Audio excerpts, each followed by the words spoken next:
Good day everyone, and welcome to where we are putting together solutions for the subject of additional mathematics.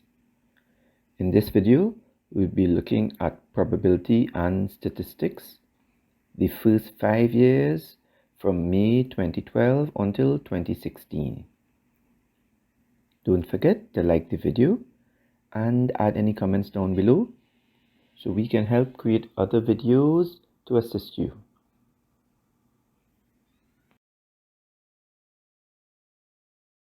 Let's look at the 4 major topics in additional mathematics, and this video specifically looks at section 4, probability and statistics.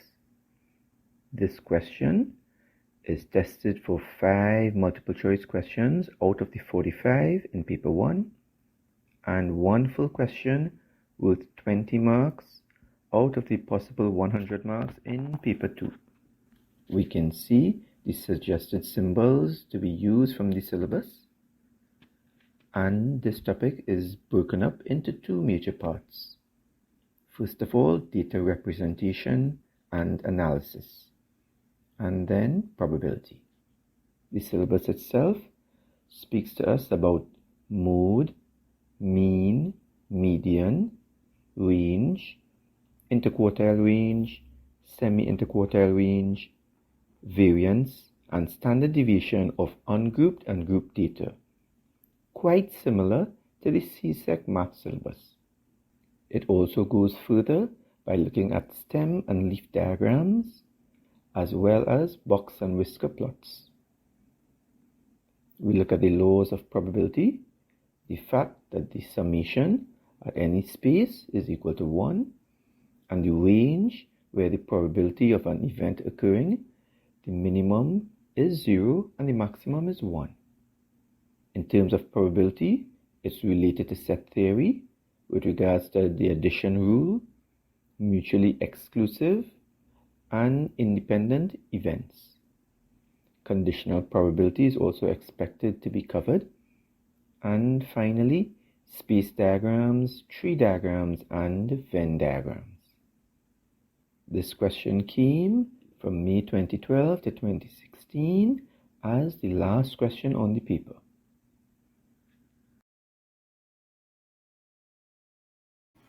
May 2012, number 7A. A survey carried out in a town revealed that 25% of the households owned a laptop computer. So let's represent this by bringing up a Venn diagram where the universal set is computers, and one of the sets within it will be L to represent laptop computers, and 70% own a desktop computer. So you'll bring up another set and put D to represent such. Sketching a Venn diagram will help students to visualize what is actually happening in the question. So let's continue. In addition, it was found that 12% own both a laptop and a desktop computer. So if we look at the diagram, which part indicates that it is both laptops and desktop? That will be in the intersection. So we can bring up 12% there, 0.12. So let's continue. And we can write 13% or 0.13 to represent the rest of L, because if we look at the second line of the question, it says 25% of the households own laptops. And if we know 12% is where they intersect, then the remainder would be 13%. 12 and 13 would be 25%. And similarly, if the entire circle for D represents desktop computers and 70% of the population owns that, and 12% is the area of the intersection, therefore the remainder will be 70 minus 12, which is 58. So we have the 3 areas represented from the information given. If a sample of households from the town is selected at random, determine the proportion that own neither a laptop nor a desktop computer. So if we consider the diagram where is the area in which there is no laptop or desktop computers represented, and that will be on the outside of the two circles. So we can bring that up and represent it as x because we don't actually know what the value is. So we need to calculate that. Now if we look at this universal set, we can see it's divided into 4 regions. And as such, when we add up all of it, it should give us 100%, but we're dealing in decimal fraction, so it will give us 1. So if we add up 0.13 plus 0.12 plus 0.58 plus x on the outside, all of that will be equal to 1.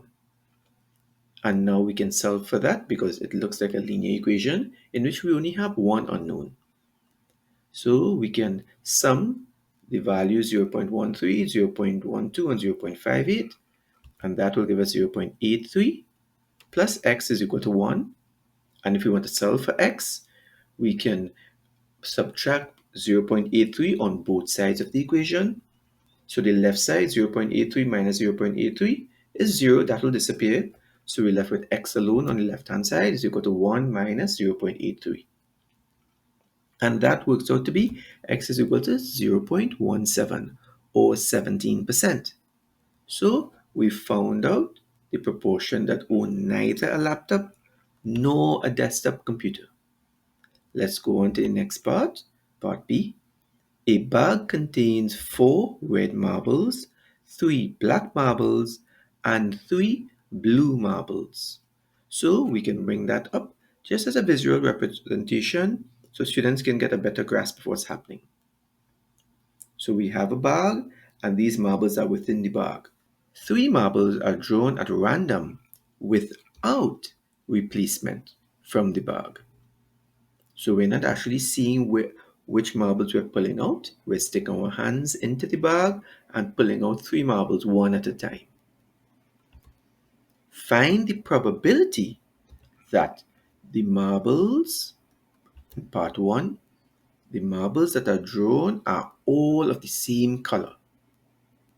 So let's imagine that we're putting our hands into the bag and we're pulling out a red marble and another red marble and another red marble. So what's the probability of pulling all 3 marbles being red? Or similarly, a black marble and another black marble and another black marble. So what's the probability of all the marbles being black and also all the marbles being blue? So there are 3 possibilities in order to solve this part. So let's repeat. Find the probability that the marbles drawn are all of the same color. So that probability for all of that situation, all the same color, will be the probability of all the marbles being red, as well as all the marbles being black, or all the marbles being blue.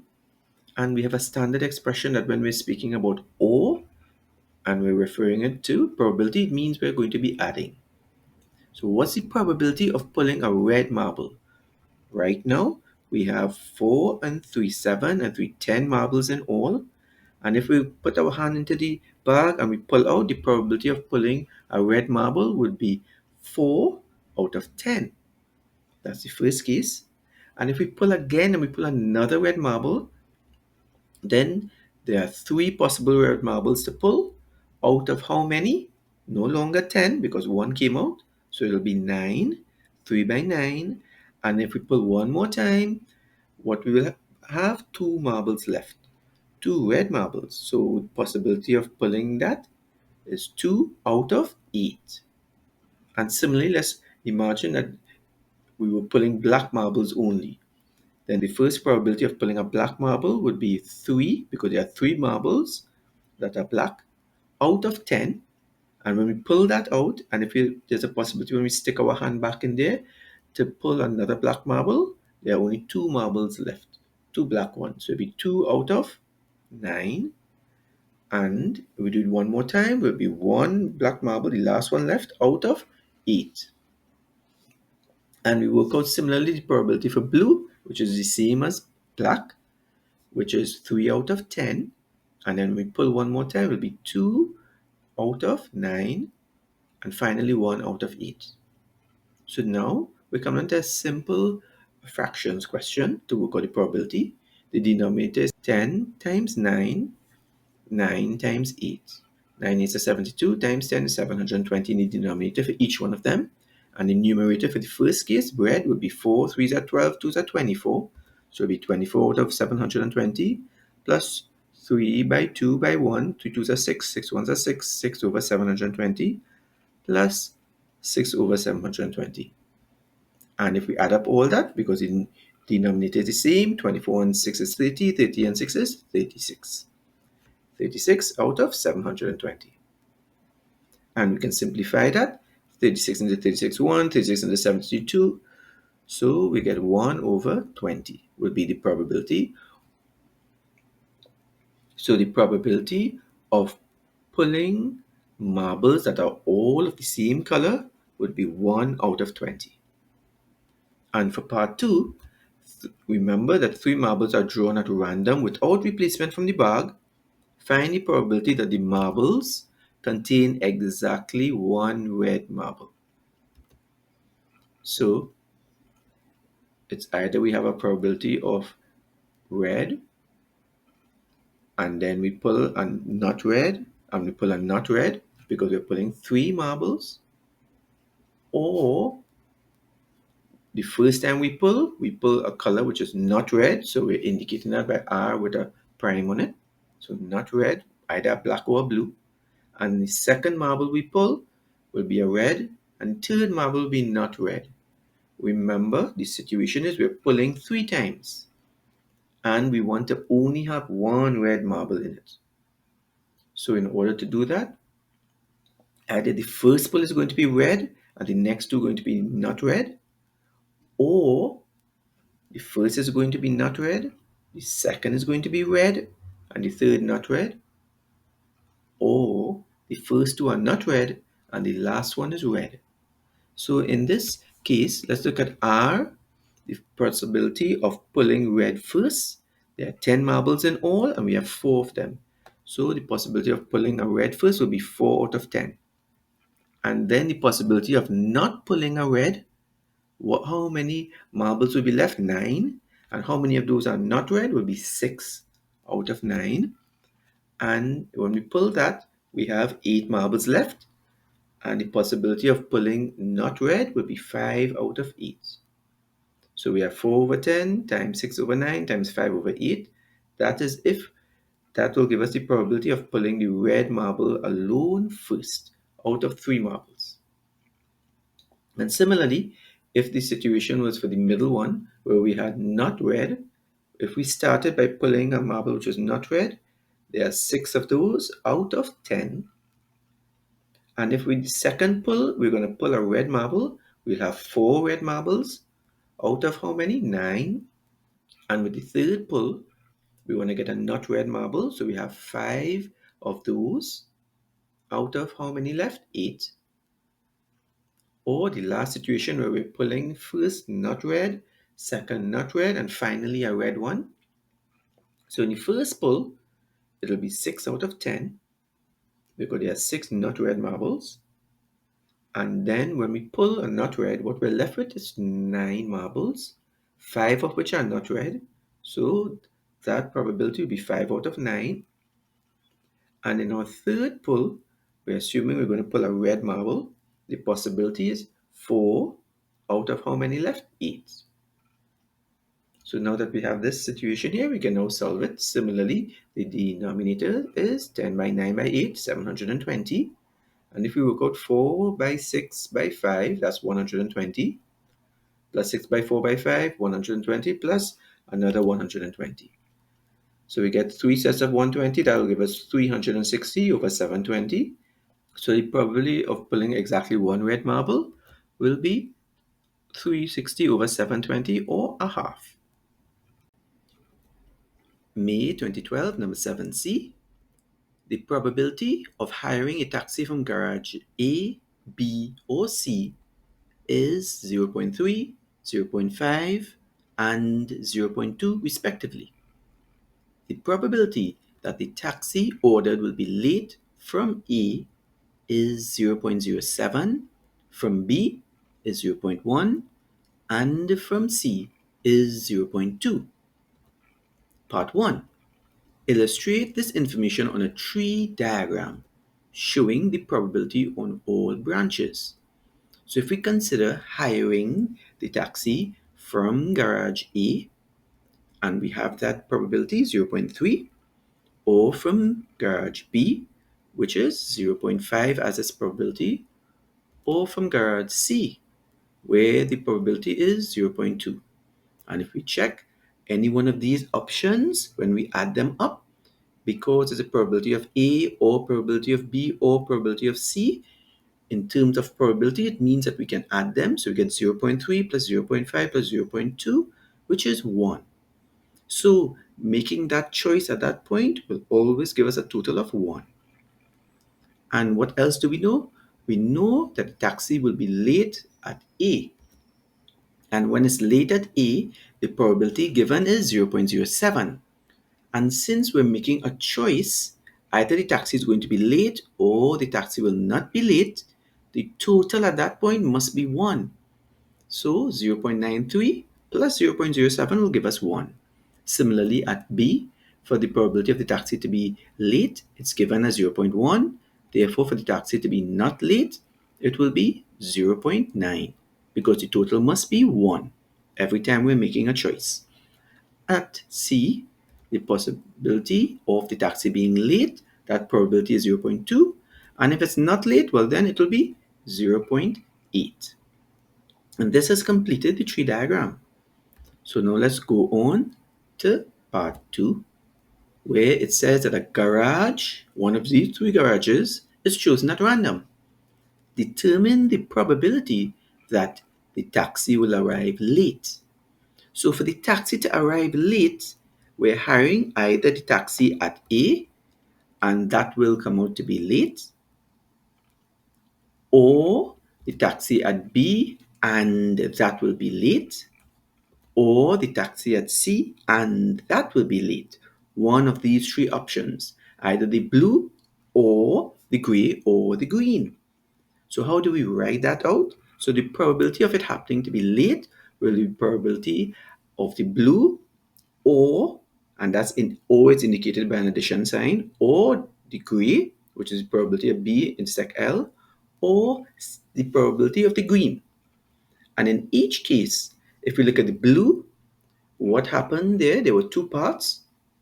It must be the probability of A and the probability of it being late. So A intersect L. And similarly, it will be the probability for the gray part of B and the probability of it being late there. So B intersect L. And finally, C intersect L follows suit. So if we substitute, let's recall that when we say intersect, we mean to and or multiply. So the probability of A is 0.3 times 0.07. Similarly, for the gray part, 0.5 times 0.1. Or for the green part, it will be the first part and the second part. So 0.2 times 0.2. And is understood to mean multiplication when we're dealing with probability. And since it was either part A, the blue part, or the gray part, or the green part, those O's in between are additions. So that hopefully that covers the entire line that students can follow. And now it's simply to substitute into our calculators. 0.3 times 0.07 is 0.021, 0.5 times 0.1 is 0.05, and 0.2 times 0.2 is 0.4, which will give us 0.11. So that will give us the total probability of the taxi arriving late, whether it passes through part A, B, or C. And for the final part of this question, which is part B, where it says, we're still thinking about a garage is chosen at random. Determine the probability that the taxi will come from garage C, that's along the green path, given a particular condition that it is late. So what is that conditional probability is what that is called. And we have a general formula for that, that it is C, probability of C, with the condition of L. So the formula is probability of C and L all over the probability of L. And now we can simply substitute from the information above. We know the probability of L worked out to be 0.111, and the probability of C intersect L, that's on the right side. That's the third term that we worked out, which was 0.04. So we simply substitute into our calculators and you'll get the probability of C and L, this conditional probability, working out to be 0.36. May 2013, number 7A. Of the persons buying petrol at a service station, 40% are females. Of those females, 30% pay for their petrol with cash. And of the males, 65% pay for their petrol with cash. Part 1. Copy and complete the following tree diagram by putting in all the missing probabilities to show this information. So, a tree diagram partially completed was given and it now has to be completed. So, if we look at the initial stage, that 40% of the people were females. As such, how many were males? The rest, which would be 60% or 0.60. And of course, if we add up the 40 and 60 in the tree diagram vertically downwards here, it will be a total of 1 because that represents 100%. If we look at the information above in the second line, of the females, 30% pay with cash. So we can bring that up. And of course, vertically downwards, the options for the females are either to pay with cash or otherwise. So if 30% of the females pay with cash, what percentage would pay otherwise? It would be 70%. And again, the same scenario. At females, there are two options. So the total of those options will be 100%. And for males, it was given that 65% pay with cash.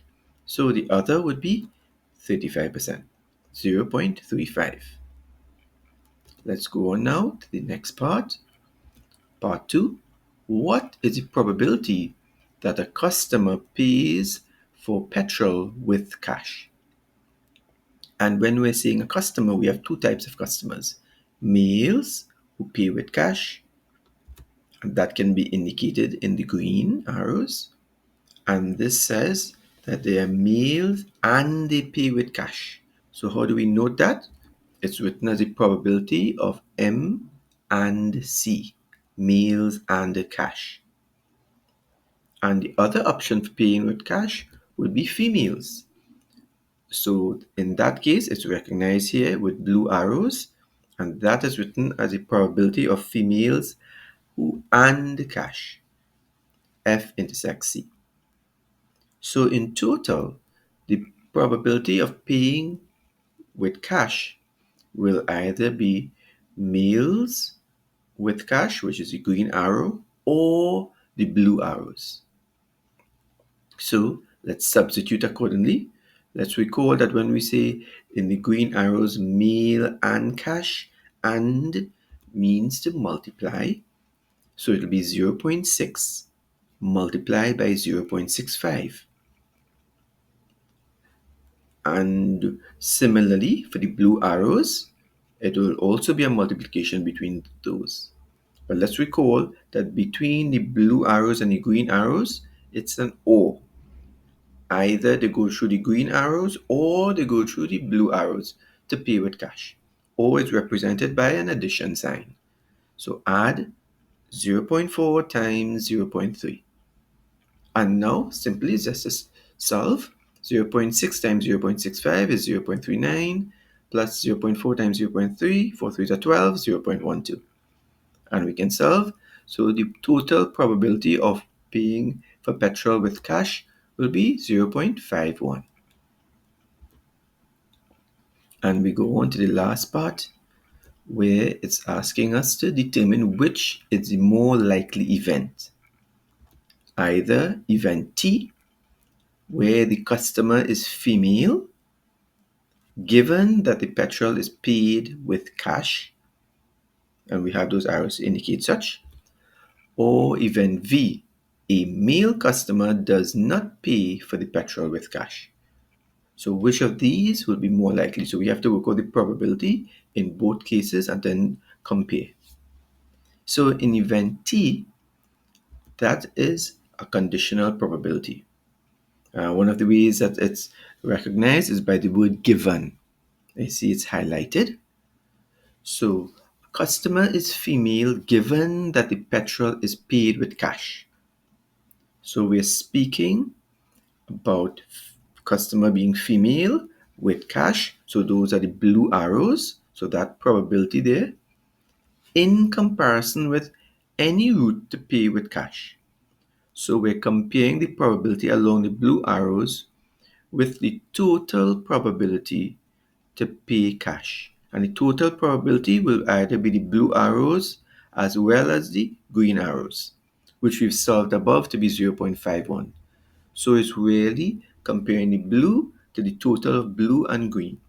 And that can be written as this. Probability of F intersect C, F and C, over the total probability for paying with cash. And we can substitute 0.12 over 0.51. Remember, 0.12 would be the blue arrows, females paying with cash, and 0.51 is the total probability of paying with cash, which we worked out in part 2. And that will give us 0.24, 2 decimal places.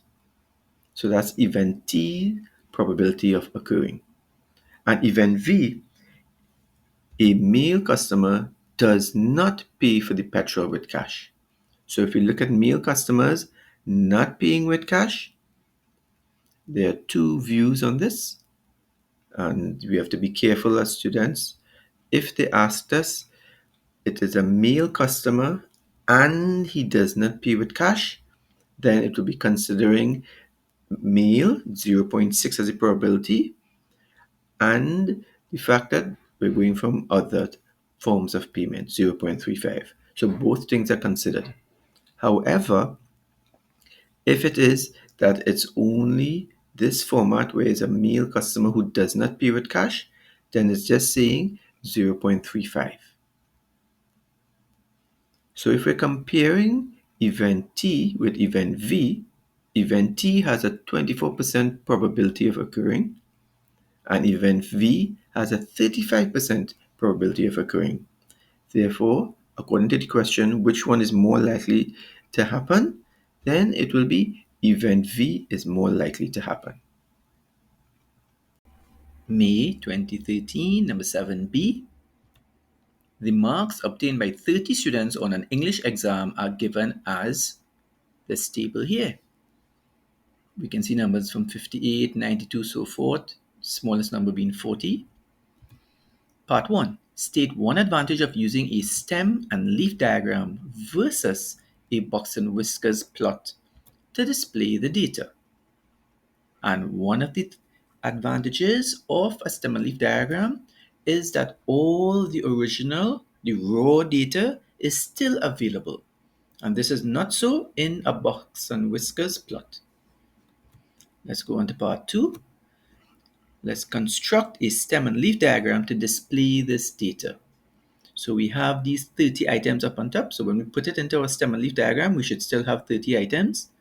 And if you look up on top, the smallest number is 40. And then there's 41 and then 45. Only 3 numbers in the 40s. So we should have 40, 41, and 45. And of course, when we bring up a stem and leaf diagram, we should put in a key so that it is easy to follow. Now let's go on to part 3, where it says determine the median mark. In order to find the median, we need to have the numbers in either ascending or descending order. And this is not so in the table given, but it is as such in the stem and leaf diagram. So we can use the stem and leaf diagram to find the median mark. Remember that the median is normally represented as Q2, the second quartile. So how do we find the median or the middle of 30 numbers? Well, the middle of 30 numbers, because it's an even number, if we divide 30 by 2, we get 15. But because it's even, you're going to end up with two numbers in the middle. So you'll end up with two numbers being the 15th and 16th numbers in ascending or descending order will be used to find the median. So if we count 40, 41, 45, there are three numbers there. There are 9 numbers in the 50s. That's 9 and 3, 12. 63 will be the 13th number. 63 again, the 14th number. 66 is the 15th. And 66 is the 16th. And we said that the median will be between the 15th and 16th numbers. So what is the average, or what is the number directly between the 15th and 16th numbers, between 66 and 66? Well, it is itself. So the median is 66. And we go on by looking at part 4, which is asking to calculate the semi-interquartile range of the marks. And the semi-interquartile range is given by the third quartile, Q3 minus Q1, and semi, half of that. So 2 into that. So how do we find Q3 and Q1? So Q1 will be the first quarter, Q2 was the second quarter, which was the median, and Q3 is the third quarter when looked at in ascending order. So if we have in the first half, we have 15 numbers from 40 to 66, then out of those 15 numbers, the middle number will be 8 digits. So we have 3 numbers first, 40, 41, 45. 50 is the fourth digit, 50, the fifth digit, 51 is the sixth digit, 51, 7th digit, and 53 will be the 8th digit. And similarly, 80 will be the middle of the second half of numbers, will be the 8th digit when we're counting from 66 until 99. So we found Q3 and Q1. And now we can substitute accordingly. Q3 is 80 and Q1 is 53. So 80 minus 53 all over 2. 80 minus 53 is 27. 2 into 27 is 13.5. Let's go on to the last part, part 5. 2 students are chosen at random from the class. Determine the probability that both scored less than 50 on the exam. In order for the students to score less than 50, they will be getting some mark in the 40s. So either they will be getting 40, 41, or 45. So there are 3 options. So how do we find the probability of such? So what's the probability that 2 students that are selected at random scored less than 50?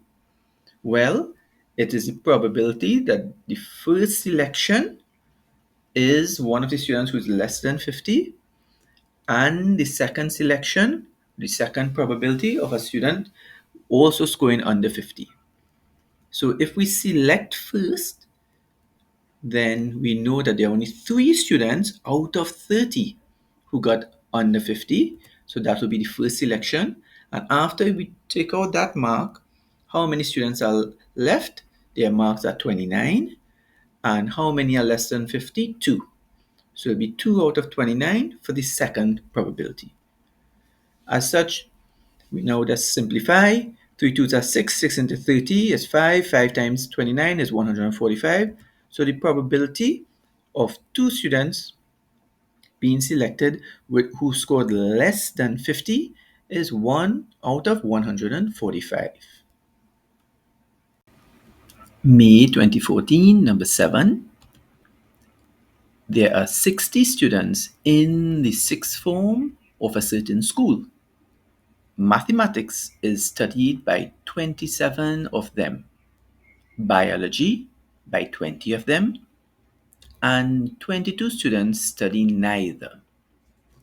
So students can represent this information using a Venn diagram, and we can bring up the universal set representing the 6th form, all of the students, And of course, we're dealing with mathematics and biology. We represent them by M and B. And we know that 27 students study mathematics. So that's the entire circle of M, and 20 for B, and 22 who study neither. However, we don't know the intersection. We don't know how many students who study both mathematics and biology. As such, we can represent that as an X because that is an unknown.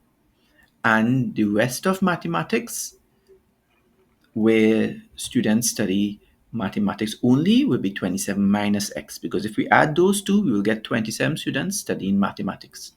Similarly, the entire circle for biology is 20, and X would be the area of intersection. So the students who study biology only will be 20 minus X. And of course, there are 22 students who study neither. So I've put them in 4 different colors so students can easily identify that there are 4 parts of this rectangle, of this universal set, which makes up the entire of 6 form. So if a student is selected at random, what is the probability that the student is studying both mathematics and biology? So that means we're interested in the probability of pulling one of these 60 students randomly and that they fall into that category of X. So we need to solve for that. So of course, these 4 things, 27 minus X plus 20 minus X plus 22 is equal to 60. And this is now a linear equation where we have one unknown. So we can simplify and solve. So we can add up all the constants on the left-hand side. 27 plus 20 is 47, plus 22 is 69. And minus x plus x cancels. So we're left with minus x. So 69 minus x is equal to 60. So 69 minus what number is 60? That number is 9. So x is equal to 9. So the question is asking us not what x is, but what is the probability of randomly selecting a student in that category. So that would be the probability of a category of students who are both math and biology. Math and biology is 9 out of 60 students in all. Or we can reduce that, and that will give us 3 out of 20. Now let's go on to the second part. If a student is selected at random, what is the probability that the student is studying biology only? And of course, biology only is represented as 20 minus x, as in green. And we found x. X is 9. So biology is 20 minus 9, which is 11. So the probability of choosing a student who studies biology only is 11 out of 60. Let's go on to the next part. Part B. 2 ordinary 6-sided dice are thrown together.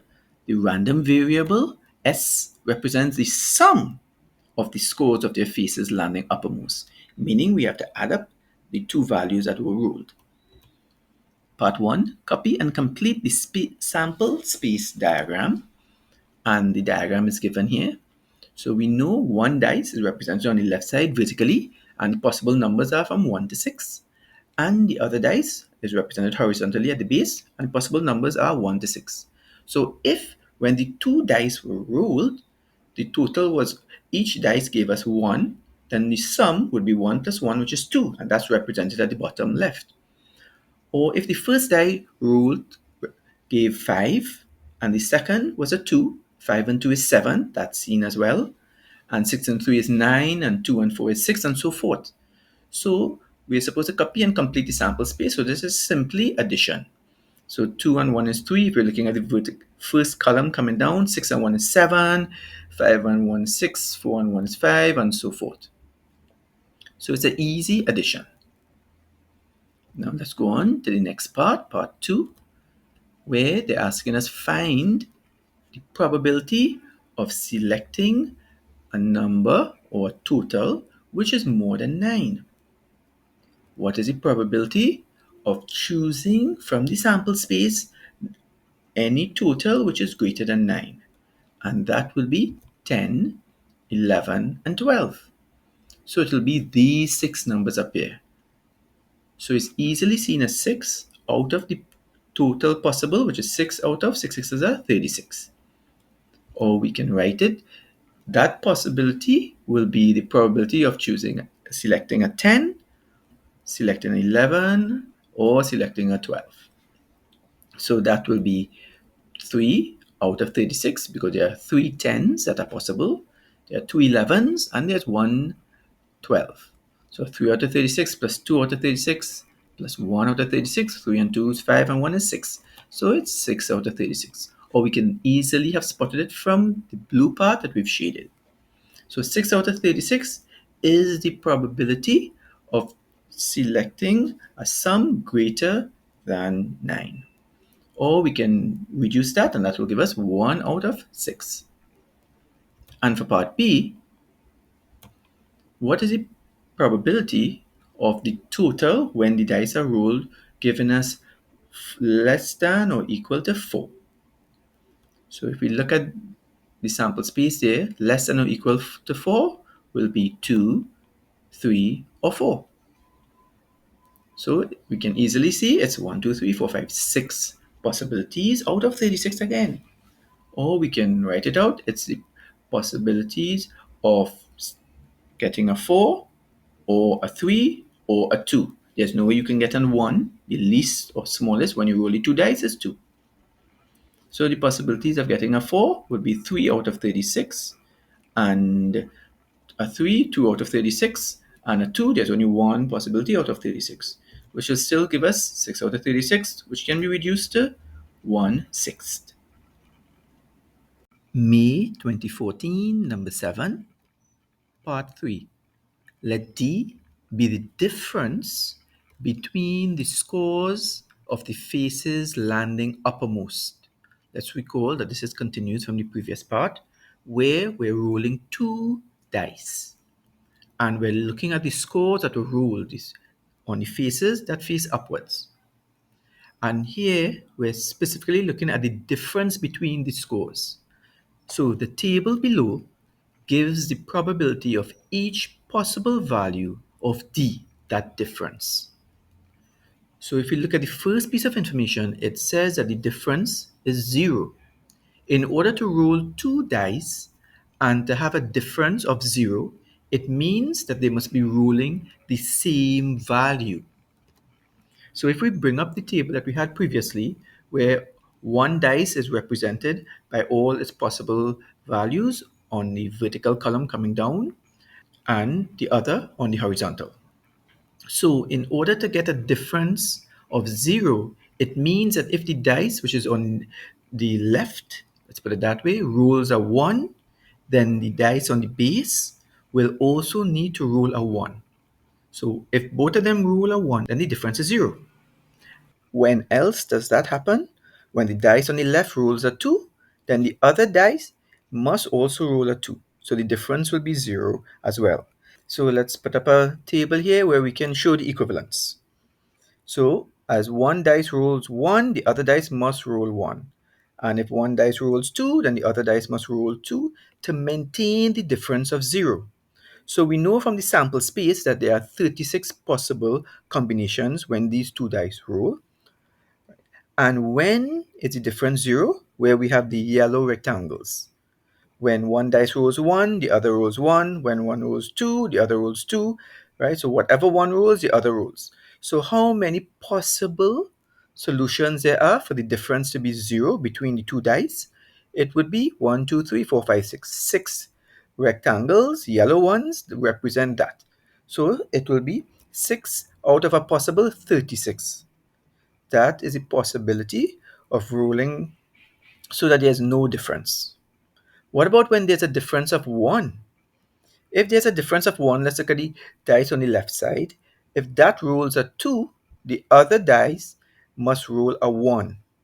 So that we get 2, take away 1 is 1.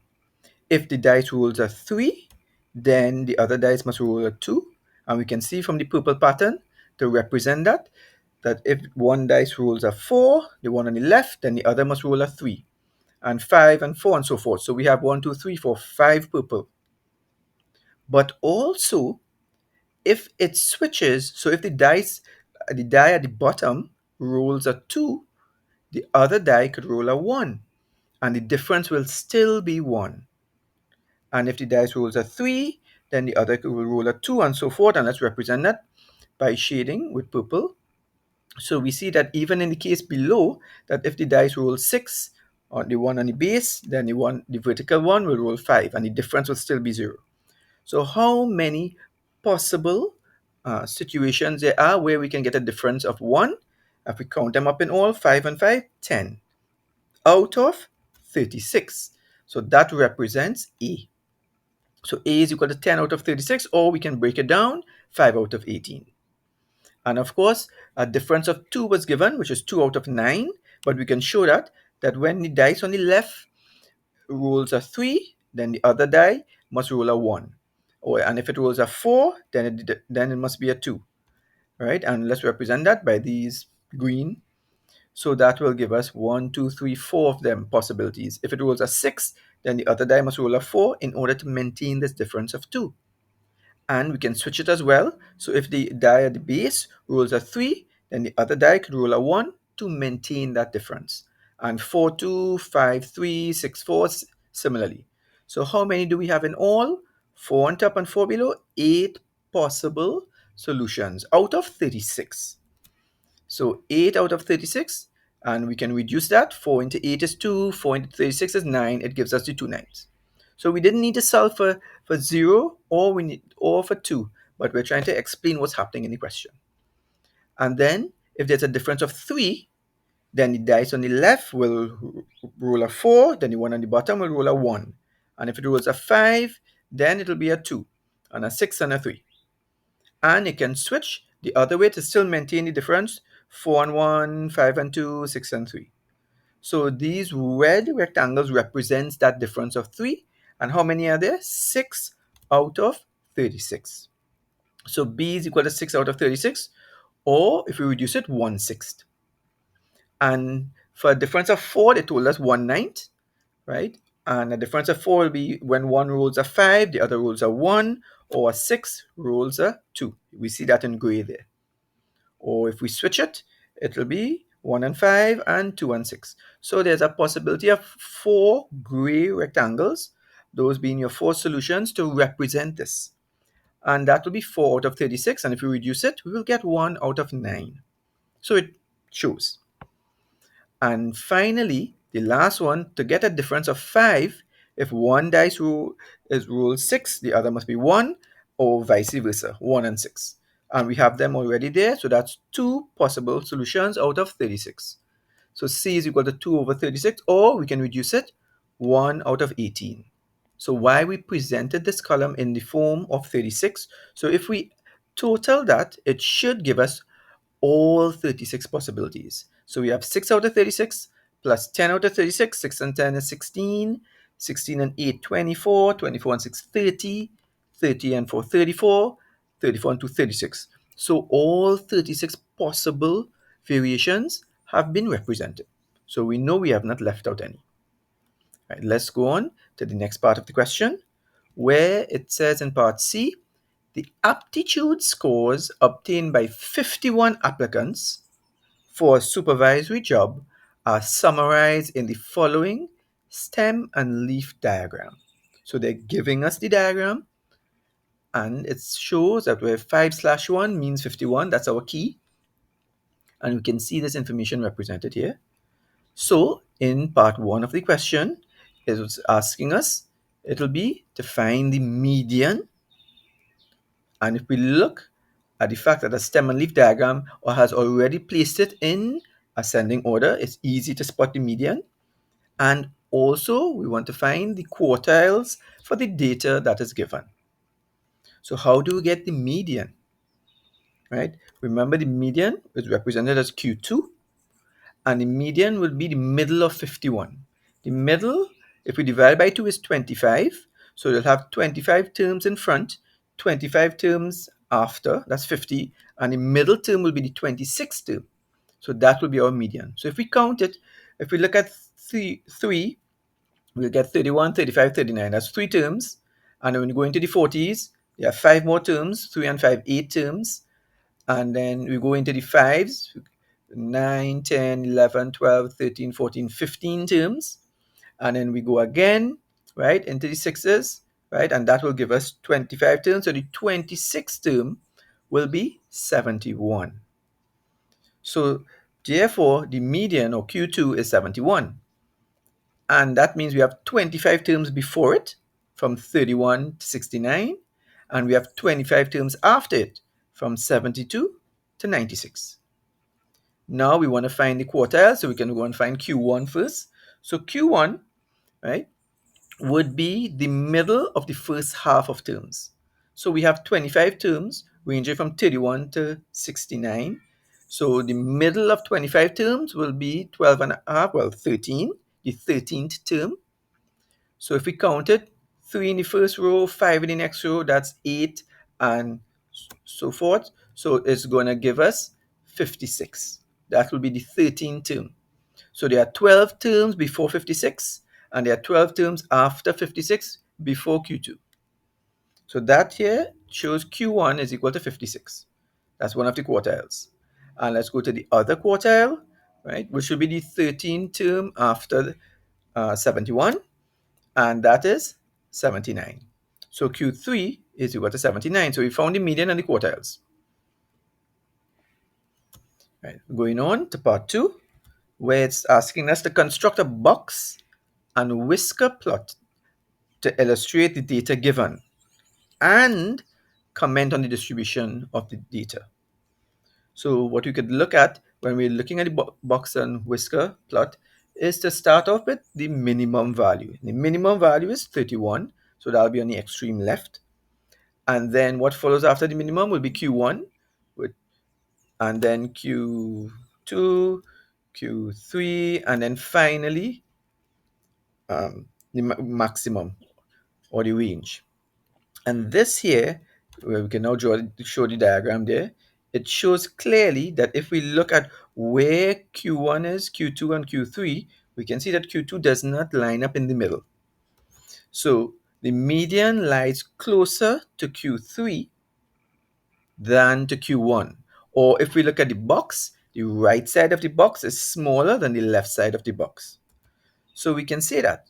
This means that the data is negatively skewed or skewed to the left, because we can tell that from the size of the box. The left side is greater than the right side. May 2015, number 7A. There are 3 traffic lights that a motorist must pass on the way to work. The probability that the motorist has to stop at the first traffic light is 0.2, and that for the second and third traffic lights are 0.5 and 0.8 respectively. So if we want to represent that in terms of a tree diagram, so we can show the probability across the 3 traffic lights, let's X represent the event stopping at a traffic light. So if we're not stopping at a traffic light, we're going to put X bar or X prime, which means X with a single apostrophe. So let's bring up the diagram. And what is represented here is 0.2, showing the probability of stopping at the first traffic light, or 20%. And the probability of stopping at the second traffic light is 0.5. And at the third traffic light is 0.8, just as stated in the question. So can we complete this tree diagram? Well, in the first case, the probability of stopping is 0.2. Therefore, the probability of not stopping will be 0.8, because the total, in terms of there are only 2 choices, must be 1. And we can say it differently. It is 20% chance of getting the red light and stopping at the first traffic light, and 80% likely that you will not get it. And for the second traffic light, there's a 50% probability, or 0.5, of stopping. Therefore, it's also 0.5 chance or probability of not stopping, because the total is 1.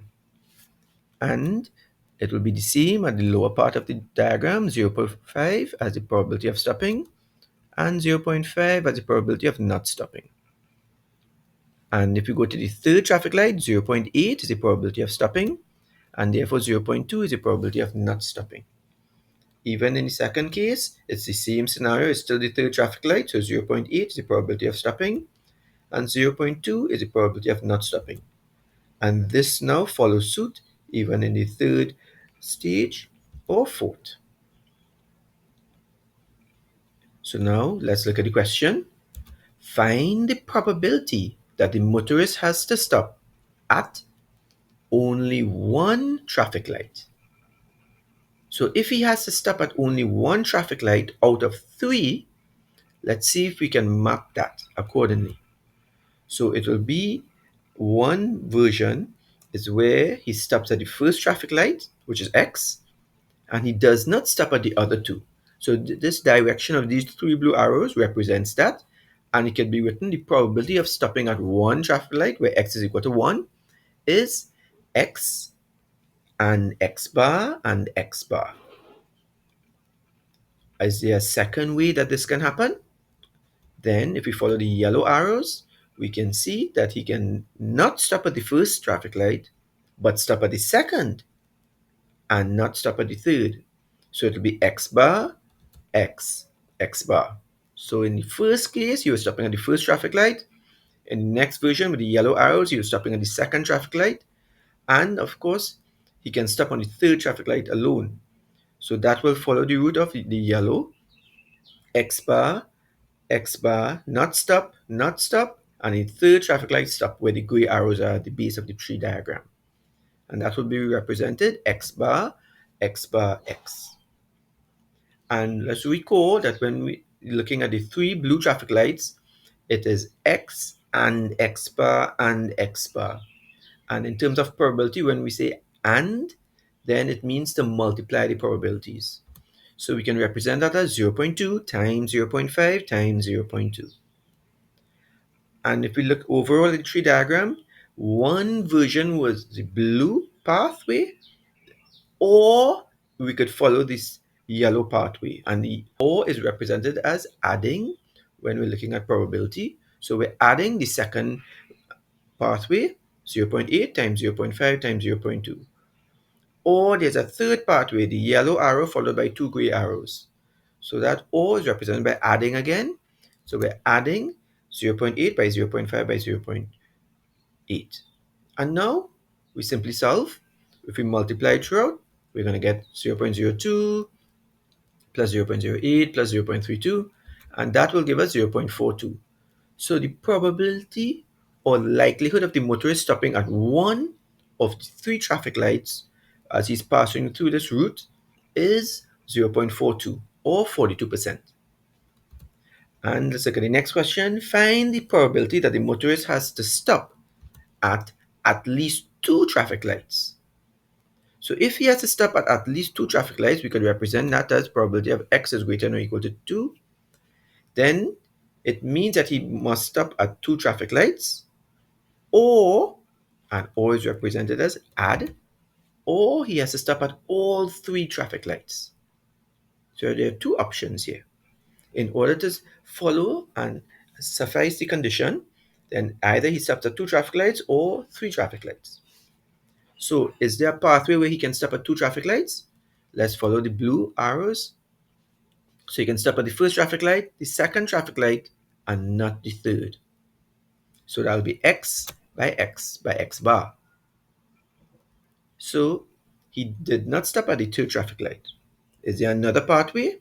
Well, we can follow the yellow arrows where he does not stop at the first traffic light, but he stops at the other 2. So it will be X bar, X, X. Is there another way? Because the first route, he stopped at only the third traffic light. In the second version, in the yellow version, he stopped at the first traffic light.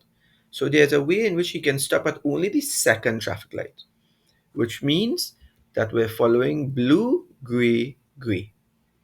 He stops at the first, he does not stop at the second, and he stops at the third. So X, X bar, X bar. So there are 3 different pathways in order to suffice so that he will stop at 2 traffic lights. And for P, X equal to 3, meaning he stops at all 3 traffic lights, that will be the highest branch of the tree diagram, where it goes blue by the blue arrow by a black arrow. X by X by X. And now we can substitute using the multiplication that x by x by x bar is 0.2 by 0.5 by 0.2. That was the first blue pathway. And then the yellow pathway was 0.8 by 0.5 by 0.8. And when we say pathway, we don't mean physically where he's passing, but the pathway of the tree diagram. Or the third way was blue by gray, which is 0.2 by 0.5 by 0.8. Or the last way was the root up on top, with the two blue arrows and a black arrow. And now let's solve this. It'll give us 0.02, 0.32, 0.08, and 0.08. And that will give us a total of 0.5. So the probability that the motorist, when he's passing through these three traffic lights, has to stop at least two traffic lights is 0.5. Or there's a 50% likelihood of this happening. May 2015, number 7, part B. Use the data in the following table to estimate the mean of x.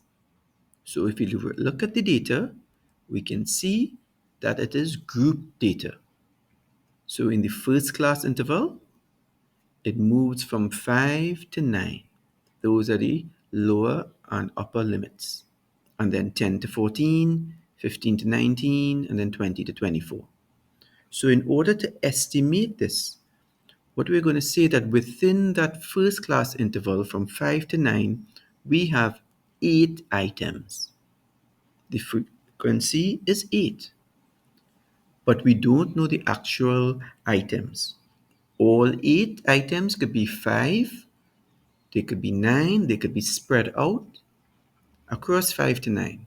So what we're going to do is we're going to use a mid-interval value, meaning that we're going to estimate that, or on average, that for that class interval, all the values are in the middle of that group. So what is the mid-interval value of 5 to 9? The middle of that is 7. So if we have 8 items, each of which has a value of 7, then the total of that will be 8 sevens, which are 56. So what we're saying is we're taking the mid-interval value and we're multiplying it by f, the frequency, to give us 56. For the next class interval from 10 to 12, the mid-interval value will be 12. So 12 fours are 48. For the third class interval, the mid-interval value between 15 and 19 is 17. And 17 times 10 is 170. And for the final, 22 will be the mid-interval value, and 3 sets of 22 are 66. So now, if we want to find the average or the mean, then that is represented as x bar, would be equal to, if we're adding up all of the values, so sigma fx over the total frequency, sigma f. And if we substitute, sigma fx would mean we're adding up 56 plus 48 plus 170 plus 66 all over 8 plus 4 plus 10 plus 3. So we have a total of 340 divided by 25. And that will give us our mean to be 13.6. So our estimated mean, because we estimated for the group that the items lied along the mid-interval value, so the estimated mean is 13.6. So let's go on to the next part. Part C. Research in a town shows that if it rains on any one day, then the probability that it will rain the following day is 25%. However, if it does not rain one day, then the probability that it will rain the following day is only 12%. So starting on a Monday, and given that it rains on that Monday, then for part 1, draw a probability tree diagram to illustrate the information and show that the probability on all of the branches. So let's do that. So let's bring up after the first day that assuming on Monday it either rains or it does not rain. So if it rained, let's assume that the probability would be 0.25, and as such, if it did not rain, it would be 0.75. And now let's separate it into what happens on the next day, which is Tuesday. Now notice when it rains on Monday, then what happens on Tuesday are two choices. It will either rain or not rain. And similarly, if it did not rain on Monday, R prime, then either it will rain or not rain on Tuesday. So let's bring up that information. And let's recall that if it rained on Monday, which is 0.25, then the probability that it will rain on Tuesday is also 0.25 or 25%. So if we look at that top frame, remember for each choice, it must be added up to 1 or 100%. So just as it happened on Monday, on Tuesday, it's either it rained, which is 25%, or what's the probability of it not raining? 75%. Or if we follow from below, if it did not rain on Monday, R prime, what is the probability of it raining on Tuesday? Only 12%, 0.12.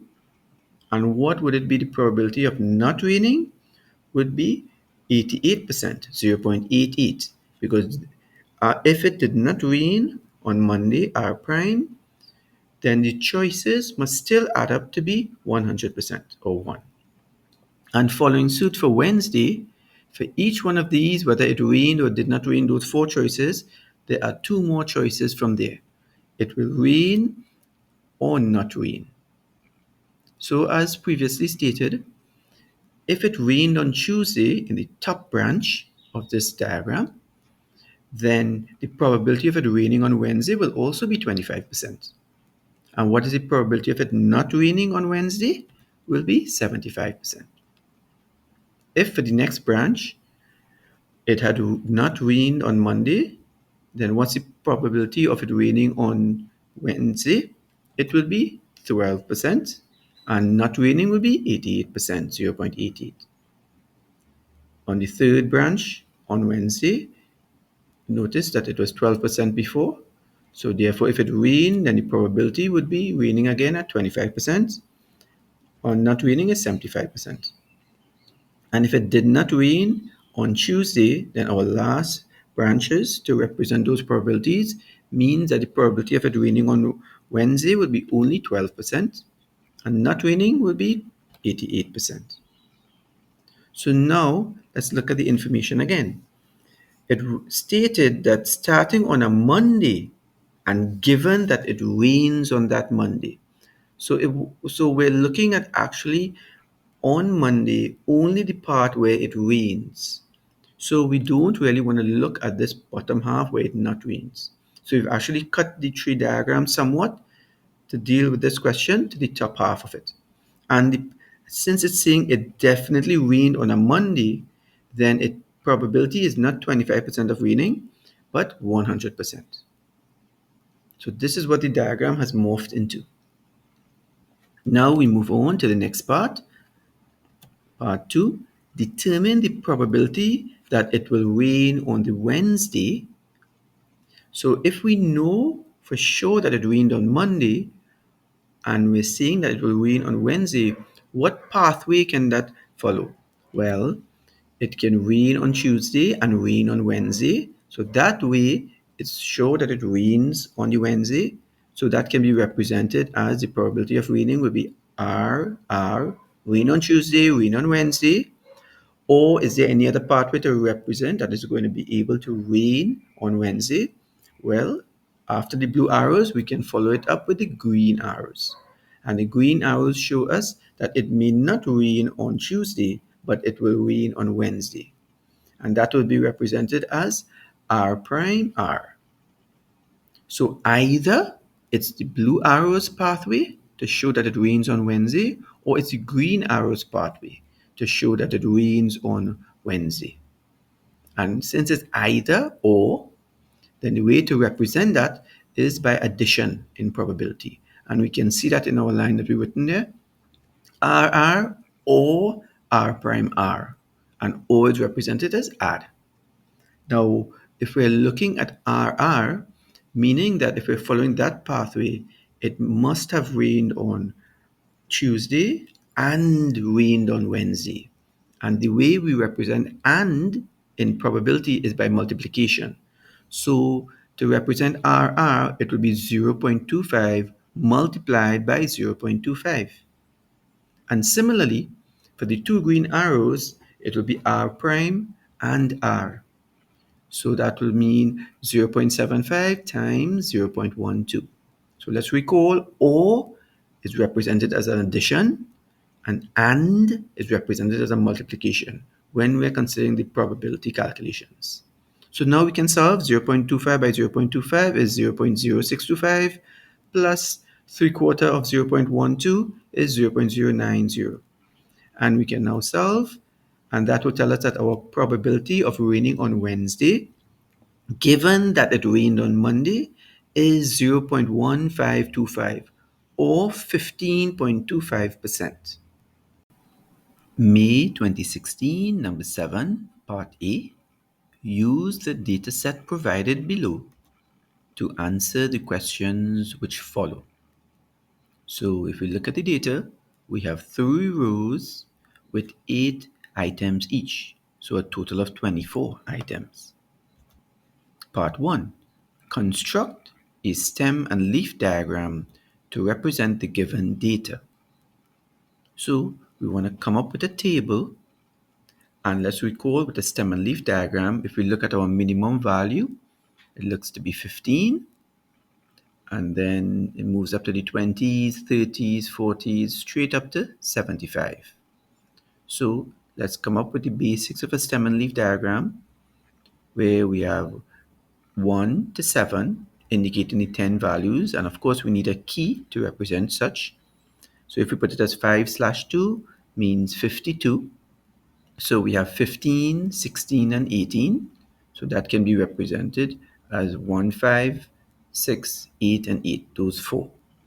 And if we look in the 20s, we have 20, 21, 3 sets of 22, 25, and 28. So we have those indicated there, those 7 items. And then in the 30s, we have 2 30s, so that's 3, 0, 0, 2, and 5. 40s, we have 2 of them, 4, 0, and 4, 1. 50s, we have 5, 2, 5, 4, and 5, 9. 60s, we have 6, 0, 5, and 8.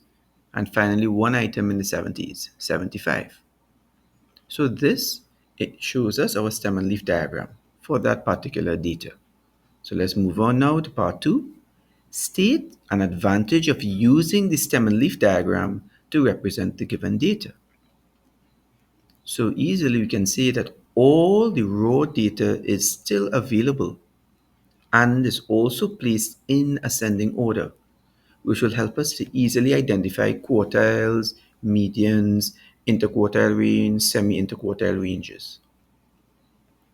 And this would be unlike a box and whisker plot. Here, the raw data is not there. So go on to part 3, where they're asking us to determine the mode. And let's recall that the mode will be which one of those items which appears the most frequently. And if we look at the stem and leaf diagram, we can see that 22 appears 3 times more than anything else. As such, the mode is 22. It's in the second row, 3 sets of 2s.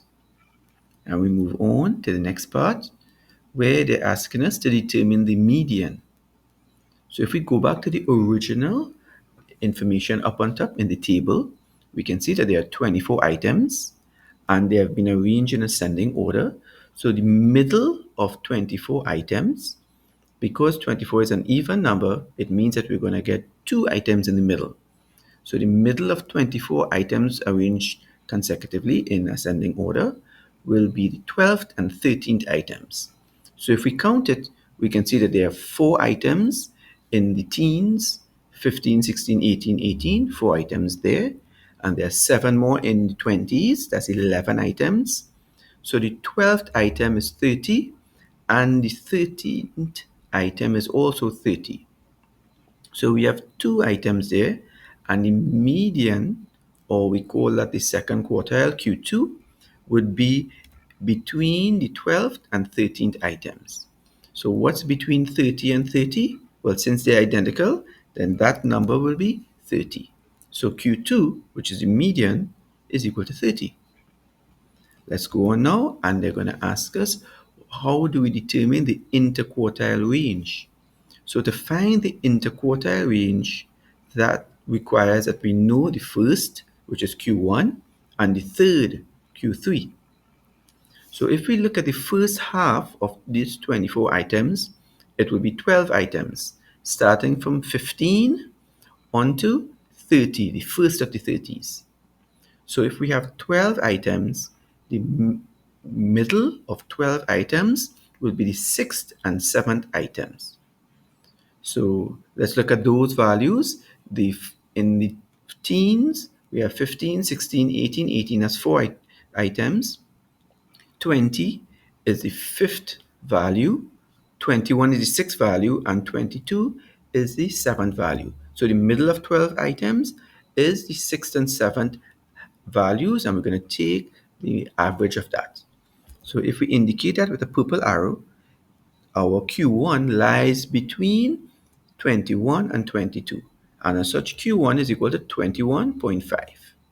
We'll do the same thing for the third quartile because that falls in the middle of the second half. So the second half, or the second 12 values, starts from the second 30 onto 75. And if we count it, 30, 32, 35, 40, 41, 52 is the 6th item, and 54 is the 7th item. So the middle of that will be between 52 and 54. As such, Q3 is equal to 53. So let's solve. The interquartile range will be Q3 minus Q1, which we substitute to be 53 minus 21.5, which works out to be 31.5. So that gives us our interquartile range. May 2016, number 7b. Two events, A and B, are such that the probability of A is equal to 0.5, that of B is 0.8, and the union of A and B is equal to 0.9. Part 1. Determine the probability of the intersection between A and B. So, for students to get a better grasp of what's happening, we can give a visual representation by creating a Venn diagram where we know the different parts of the Venn diagram, but we don't know the intersection, which is what we have to determine. So we can label that X as a probability there. And if the entire of A is 0.5, that means the left side of A, which is A only, will be 0.5 minus X. And similarly, the right side of B, which is B only, will be 0.8 minus X, because the entire of the circle for B is 0.8. Now, we can write a formula to represent the such that A union B, that probability, will be the probability of A, the entire of A, plus the entire of B, minus the intersection, because the intersection will be added twice, since A and B overlap. And we can substitute, so that will give us 0.9 is equal to 0.5 plus 0.8 minus X. And since we have a linear equation with only one unknown, we can solve. So let's simplify. That will give us 0.9 is equal to 1.3 minus X. And solving now, X will work out to be 0.4. So just for simplicity, we can redraw the Venn diagram, substituting the value of X as being 0.4 in there. So that will give us 0.1 and 0.4, which adds up to 0.5 for A, 0.4 and 0.4, which adds up to 0.8 for B. So let's go on to the next part, part 2, where it's asking us to determine this conditional probability. And we can bring up the formula for such, which is the intersection of A and B all over the probability of B. And just substitute simply, because from the second Venn diagram we drew, we know the exact values, which is 0.4 over the whole of B, 0.8. And that works out to be a half, or 0.5. So for part 3 now, we're going to ask us to state, giving a reason, whether or not A and B are independent events. And there are a couple of different ways to do this. The conditional probability is 0.5, and that is also equal to probability of A. And since the conditional probability is equal to probability of A, therefore, then A and B are independent events. Let's go on to the next part, where in part C, a bag contains 3 red balls, 4 black balls, and 3 yellow balls. 3 balls are drawn at random with replacement from the bag, which means every time we pull out a ball randomly, 1 is replaced, so it's back to 10. So we pull a red ball out, then we replace it with a red ball. We pull a black ball out, we replace it by a black, and same for a yellow. So find the probability that the balls drawn are all of the same color. Then you can say, let's bring up the balls. So we have 3 red balls, we have 4 black ones, and of course 3 yellow ones. So that's something visual for students to see. And we're saying that if we want to have the probability that all 3 are the same color, then it could be a red ball that we pull the first time, or we pull back a second red ball, and on the third occasion we pull a red ball again. So it'll be red and red and red. And of course we know that when we're adding the probabilities, when we're substituting the values, we're multiplying them. Or we can have a black ball and a black ball and a black ball. That will be the 3 randomly pulled selections that we made. Or it's represented as add or addition when we're looking at probabilities. So we either pull 3 red balls or 3 black balls, or we can pull 3 yellow balls, right? So now we can substitute, because if we think about it, that let's pull out one of the red balls and we'll replace it by another red ball. So in pulling it out, what was the probability of selecting that? 3 out of 10.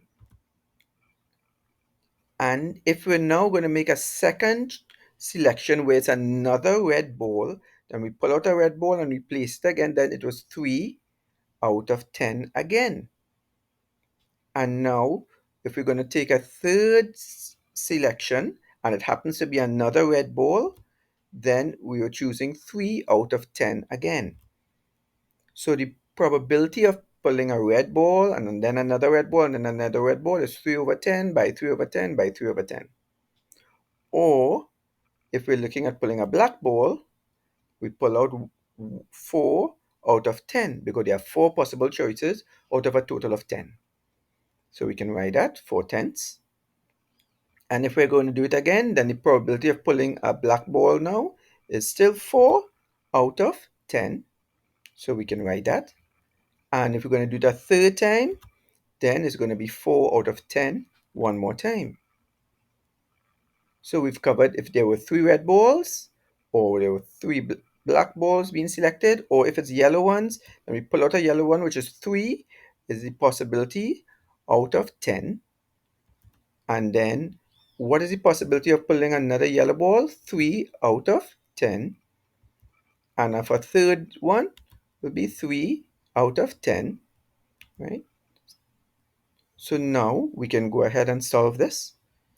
So the probability is 3 by 3 by 3, that's 27 over 1,000. And if we work out for the black balls, 4 by 4 by 4, that's 64 over 1,000. And for the yellow balls, 27 over 1,000 again. So the probability of selecting 3 balls that are all of the same color would be 118 out of 1,000. And of course, we could reduce this if we want. We've now come to the end of CSEC past paper questions in the topic of probability and statistics. In this video, we looked at the first 5 years of this syllabus, which was from 2012 to 2016. And in our next video, we'll be looking at the next 5 years, which are from 2017 until 2022. Don't forget to look at the description down below, where we have given an outline on how you should go through the entire additional mathematics syllabus for you to get a better grasp of the content.